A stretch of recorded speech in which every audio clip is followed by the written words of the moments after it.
안녕하세요, 피커TV입니다. 한일 간의 갈등이 이어지고 있는 가운데 아베 총리가 한국의 행사계획 변경에 대해 말한 내용과 아베 총리의 지지율에 대한 여론조사 결과를 알아보았습니다. 마이니치 신문과 인터뷰한 가하무라 다케오 전 관방장관은 최근 아베 총리와 만나 대화를 나눈 내용에 대해서 언급했습니다. 대화 내용에서 한국 정부가 검토하고 있는 해외 취업 박람회 행사 계획이 화제가 되었다고 하는데요. 9월에 열릴 예정으로 알려진 해외 취업 박람회는 일본 기업 다수가 참여할 예정이었습니다.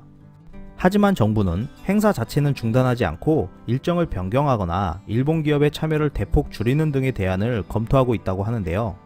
최근 일손 부족으로 고민하는 일본 기업들은 한국 대학생을 적극 채용하고 있었는데 한국의 발표로 난감한 일이 발생했다며 발만 동동 구르고 있는 상태라 합니다. 올해 5월에 열린 상반기 박람회에는 전체 184개 참가 기업 중 115개가 일본 기업으로 62.5%를 차지했습니다. 이러한 행사를 통해 일본에 고용된 인원도 2017년 226명, 2018년에는 123명이었습니다. 일본 후생 노동성 통계에 따르면 일본에 취업한 한국인은 2013년 34,100명에서 2018년 62,516명으로 5년 만에 2배 가까이 늘었다고 합니다. 하지만 비정규 및 알바까지 합한다면 일본에서 일하고 있는 한국인은 더욱 많을 것으로 예측하고 있는데요. 한국고용부 관계자는 일본의 무역보복 조치로 인해 예전처럼 일본 기업이 많이 참가하는 것은 정부 행사로서 무리가 있다고 판단해서 일본 기업들의 비율을 줄이는 등의 대안을 검토 중이라 했습니다.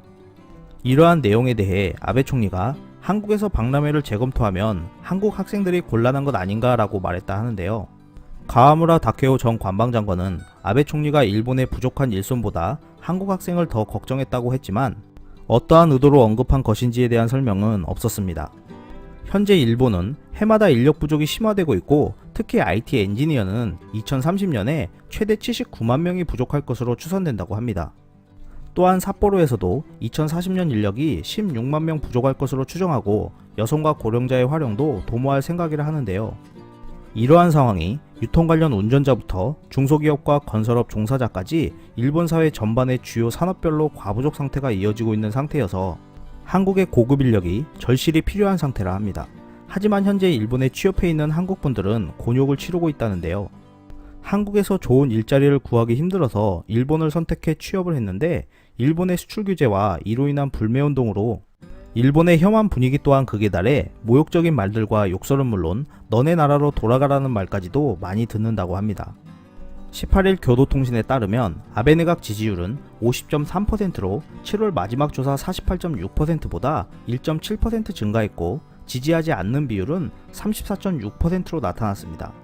한일 관계를 우려하는 비율은 62.4%였고 10월 소비세를 8%에서 10%로 인상하는 방침에는 반대 51.3%, 찬성 43.3%로 나타났습니다. 정책에는 반대하고 지지율은 올라가는 아이러니한 상황이 발생했는데요. 한국이 다음으로 준비 중인 후쿠시마 방사능 오염수 관리 상황과 처리 계획에 대한 정보 공개 요청이 아베 정권의 치명타가 될 수 있는 상황에서도 과연 지지율이 계속 유지될지 지켜봐야 할 것 같습니다. 이상 피커TV였습니다. 감사합니다.